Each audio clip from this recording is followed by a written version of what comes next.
ఒక గంట 2 గంటలో ఎవ్వరికి కనపడకుండా సీక్రెట్ ప్లేస్లోకి వెళ్ళిపోయాడు. వెళ్ళిపోయి ఏం చేస్తే ఏంటంటే తెల్లారేసరికి ఒక సీ వాటర్ సర్వే వచ్చింది మనకి.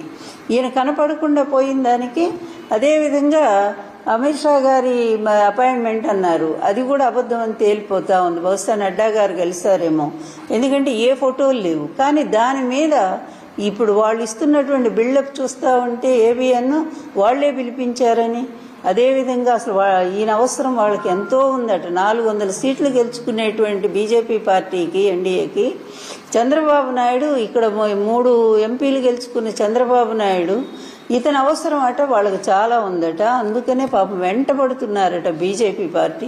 ఈ రోజు కూడా ఆంధ్రప్రదేశ్ ఎలక్షన్ వచ్చేస్తుండేసరికి రకరకాల వేషగాళ్లంతా కూడా తయారవుతున్నారు.